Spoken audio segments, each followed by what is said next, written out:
Bonjour, Roland Brival. Bonjour.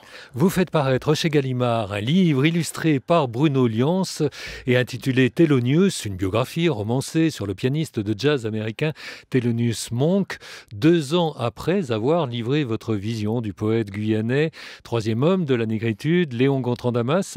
Alors, puisque nous sommes dans Comment ça s'écrit, comment s'est fait le choix d'un livre illustré plutôt qu'un roman traditionnel ? En fait, c'est dû à une série de circonstances qui sont des hasards, mais qui peut-être ne le sont pas. J'étais dans un salon littéraire et je signais donc des livres. Je crois justement que j'étais en train de signer Nègre de personne. Et je vois arriver un jeune homme devant mon stand. Donc ça doit être Bruno Lians, j'imagine. Bruno Léance. Et je me dis, bon, il veut une signature. Et il se penche et il me dit, bonjour, mais non, non, pas du tout. Je suis venu parce que je m'intéresse à un de vos albums qui s'appelle Cruel Gypsy, que je cherche depuis des années. Et j'aimerais savoir si vous en avez. Alors j'étais un peu dérouté, surpris qu'on s'intéresse à ma musique dans ce Agréablement contexte. surpris, Oui, j'imagine. absolument. Donc on parle un peu, il m'explique qu'il est illustrateur. Et je demande à voir son travail. Il venait de sortir un roman, enfin un petit livre, un livre pour jeunesse au sujet de l'enfance de Nina Simone. Ça s'appelle Nina. Très joli travail. J'ai donc demandé à voir, et quand j'ai vu les dessins, à la mine, comme ça, au charbon, il y a un trait particulier, j'ai vu un talent, et j'ai tout de suite compris que cet univers pouvait être très bien s'allier avec le monde que Donc j'explorais. si on est dans le Voilà. comment, c'est lui avec ses dessins sur Nina Simone, en plus artiste de jazz, noire américaine, qui vous a donné l'idée de faire votre Thelonious ? Tout à fait. Parce que j'avais ce manuscrit de Thelonious depuis un moment, en fait. Il y a eu plusieurs versions de ce texte, hein. Il y a eu des versions pléthoriques, j'ai ensuite raccourci, etc. Et le texte était là depuis un moment et je ne savais pas, en fait, ce que j'allais en faire. Mais à l'instant où j'ai vu les dessins, j'ai compris que c'était une porte. Alors avec les dessins, est-ce qu'il n'y a pas quand même un côté un peu ambigu du livre pour enfants ? Est-ce que du coup on ne pense pas que ça s'adresse à un public jeune spécialement ? D'abord, c'est un roman sorti dans une collection hors série qui a presque été inaugurée par ce texte. Et puis, non, ça n'a rien à voir. C'est vraiment, on le sent tout de suite dès la première page, c'est un texte destiné aux adultes. Ça n'est pas un texte pour l'enfance. Donc, je crois tout simplement que il fallait expérimenter cette nouvelle forme. Les romans, on a l'habitude, mais de nos jours, on s'aperçoit que les gens sont de plus en plus obnubilés par l'image. On est dans une société d'images, ils réfléchissent avec des images. Donc je me suis dit que ça pouvait être intéressant d'aller explorer ce terrain. Vous vous sentez un ouvreur de voix ? Vous avez l'impression de lancer un nouveau style ? Ouvreur de voix, oui, ça a toujours été un peu ma vocation, je dois dire, puisque quelque part, voilà, le travail d'un artiste, c'est aussi d'être un peu en avance, d'aller chercher, d'aller explorer des terrains, et j'adore ça. Donc là, c'était vraiment une grande première, je ne pouvais pas louper l'occasion. Comment s'est réparti le travail entre vous et lui pour ne pas être redondant entre texte et dessin ? Alors justement, on en a quand même pas mal parlé. Dans la mesure où je suis plasticien moi-même, j'ai quand même un certain regard sur les choses. Vous aviez envie de prendre le crayon ou la craie parfois ? Non, même pas du tout. J'ai laissé totalement Bruno faire son travail. Simplement, il y avait juste un petit détail à corriger. Comme il a l'habitude de travailler pour la jeunesse, justement, et pour l'enfance, souvent ses traits apparaissaient dans ce registre-là. Il a donc fallu qu'on discute, qu'on se parle, pour qu'il comprenne qu'il fallait se retrouver à la hauteur d'un peintre plutôt qu'à la hauteur d'un dessinateur pour enfants. Ce qui force à changer les choses dans l'art du trait, dans la manière de faire l'esquisse. Et il était tout à fait ouvert à ces éléments, donc on a pu travailler. Alors, pour éviter la redondance, d'abord, je lui ai laissé faire son choix. C'est-à-dire qu'en lisant le texte, il y a eu des éléments, des choses qui ont suscité en lui l'envie de créer une image.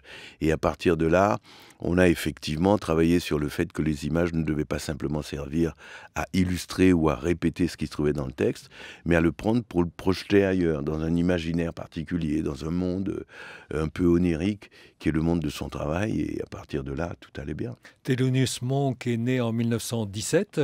Vous avez loupé le centenaire ? Non, c'est simplement que je me suis dit que Thelonious, ça n'est pas juste un personnage dont on se souvient d'une manière anecdotique lorsqu'il y a des commémorations de ce genre. C'est un personnage qui est encore nettement et très très présent dans le monde du jazz. Quiconque s'aventure sur le chemin du jazz, tôt ou tard, finit par se retrouver en face de Thelonious. Et donc, à partir de là, je pense qu'il était important de continuer à faire ces choses. Moi, ce roman, je l'ai écrit bien longtemps avant le centenaire, donc je n'allais pas m'occuper particulièrement de cette date. Thelonious nous fait rêver.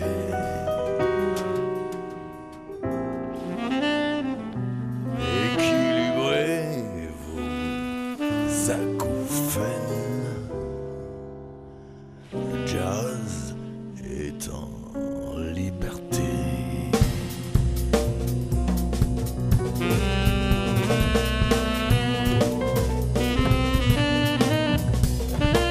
Votre Blues for Monk, Roland Brival, dans votre album Vol de nuit en 2010. Blues for Monk, Vol de nuit, c'est un double hommage à Monk et à Saint-Exupéry ?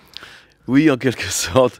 C'est-à-dire, en tout cas, pour ce qui concerne le Blues for Monk, c'était une manière de me consoler. À l'époque, j'avais ce texte qui était déjà là dans une autre version. Une manière de me consoler de ne pas avoir pu, jusqu'alors, voilà, faire paraître ce livre, lui rendre hommage de la manière dont j'avais vraiment envie de le faire. Et qu'est-ce qui vous est le plus facile, justement, écrire une musique ou un livre sur Thelonious ? Ah, ce sont des logiciels très très différents qu'on intègre dans le cerveau entre la musique et la littérature. C'est carrément deux mondes qui n'ont rien à voir l'un avec l'autre. Il ne s'interpénètre pas ? Vous n'avez pas la musique de Monk en tête quand vous écrivez un livre sur lui ? Ah non. D'ailleurs, j'ai très peu écouté, parce que bon, je connais bien sûr, mais je ne m'appuie pas sur les musiques pour essayer de comprendre. J'essaie justement de comprendre d'où vient cette musique dans l'inspiration du musicien. Donc c'est en amont qu'elle se situe, ma démarche, dans sa subjectivité, dans sa personnalité, et souvent dans ses silences, et notamment pour ce qui concerne Thelonious et ce roman, parce que l'envie d'écrire ce texte m'a été apporté par une anecdote que j'ai lue à son sujet à l'époque.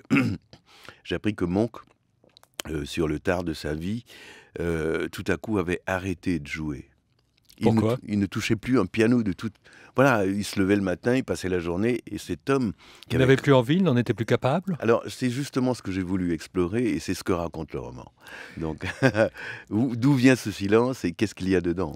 Mieux connaître un artiste, justement, comme Thelonious Monk, comme on le fait à travers votre livre, est-ce que, à votre avis, Roland Brival, ça permet de mieux apprécier sa musique ?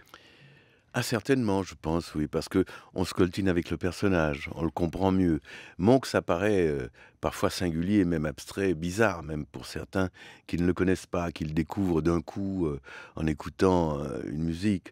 Donc, aller dans le personnage et comprendre d'où vient cette musique, où elle est née, dans quel contexte historique, quelles étaient les choses qu'il fallait défendre. Par exemple, Monk est un musicien qui a beaucoup travaillé l'art de la dissonance, c'est-à-dire l'art de faire se promener ensemble les notes qui n'ont pas l'habitude de faire ce genre de voyage ensemble. Donc on a l'impression que c'est faux, ça ne l'est pas, et c'est ce qu'on appelle une dissonance. Et je pense que l'art de cette dissonance, qui est une espèce de mise en arrête, une espèce de heurt, de frottement qu'il crée, elle répond à la violence de ce que vivaient à l'époque les Noirs dans Harlem et dans les États-Unis, d'une manière générale, qui étaient soumis à notamment ce qu'on appelle les lois de Jim Crow, qui organisaient une ségrégation absolue entre eux. Et je pense que Monk a été un personnage de ce genre-là, un rebelle, une épine dans le pied de ce qui voulait justement ceux qui tentaient d'écraser le peuple noir de l'époque. La partie sombre de l'univers était son domaine de prédilection à lui, et cela nul n'aurait pu le contester. C'était même l'un des mots qu'utilisaient le plus souvent les journalistes pour qualifier l'atmosphère de sa musique. Sombre, elle n'était pas faite pour l'éclat du jour. Née pour être jouée dans l'ambiance lourde et enfumée des clubs de Harlem, elle se refermait sur elle-même et perdait tout son éclat lorsqu'on vous la balançait à la radio dans la journée, au moment où, encore chargés des soucis et des réflexions de leurs heures de bureau, la plupart des gens n'étaient pas prêts à la recevoir. Dans cet extrait de Thelonious, lu par Jean-Marie Chazot, on voit un musicien plus en ombre qu'en lumière, et on comprend bien pourquoi, après ce que vous venez de nous dire. Mais est-ce que c'est une musique qui se mérite, celle de Thelonious Monk, Roland Brival ? On pourrait le dire, parce que évidemment, de nos jours, plus on voit la façon dont globalement le paysage musical évolue, on sent bien que tout ce qui nous est proposé est souvent d'un abord facile. Donc lui, c'est une musique difficile au contraire.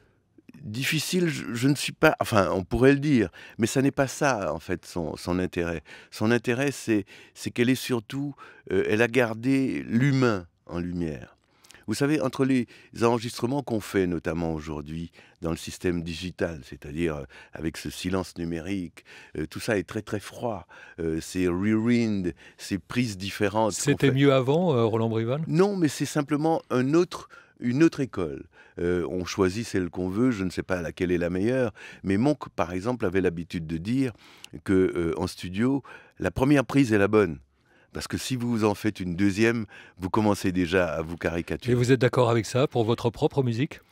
Je serais assez tenté d'être d'accord, oui. Je m'organise toujours pour ne pas faire plus de 3 prises, on va dire. Parce qu'au-delà, effectivement, on commence à se répéter, on commence à se copier soi-même, et c'est carrément l'impasse dans laquelle il s'agit de ne pas s'enfermer. Le prénom de Thelonious signifie étymologiquement dirigeant du peuple. Il en est loin, non? Pas si loin que ça, mais disons qu'il n'a pas voulu être cet homme-là, mais qu'à l'époque, par exemple, où il y a eu les émeutes dans tous les États-Unis à l'occasion de la mort de Martin Luther King, les graffeurs mettaient sur les murs des images de Thelonious en rebelle, parce qu'il y avait notamment une pochette où il apparaissait avec des armes, et Thelonious a souvent été...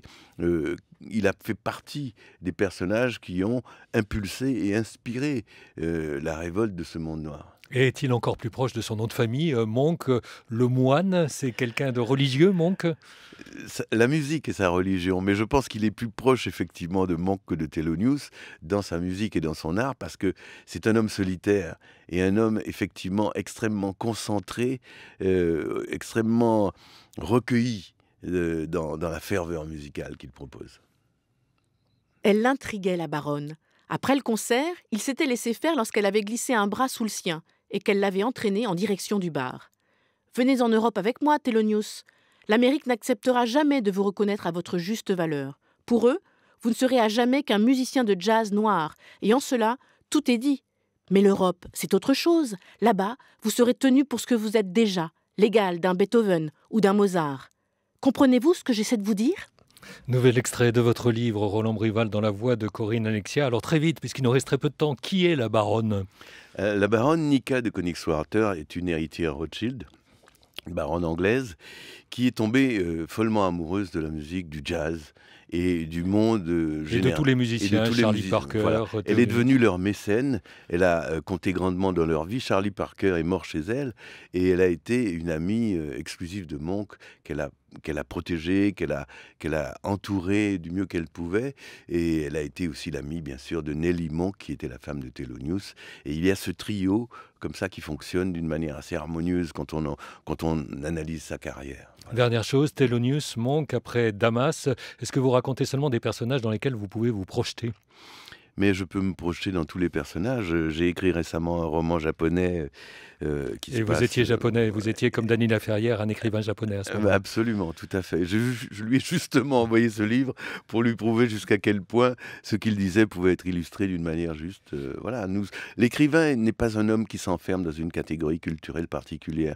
Il a la liberté de se promener, d'envahir le monde et à partir du moment où il s'y intéresse, de projeter son imaginaire dans celui d'autrui, et je pense que c'est là quand même l'intérêt de l'écriture. Merci Roland Brival. À lire Thelonious, illustré par Bruno Lians chez Gallimard. Merci également à Jean-Marie Chazot, Corinne Alexia, Sandrine Weber et Tiffaine Vittet. Je vous remercie.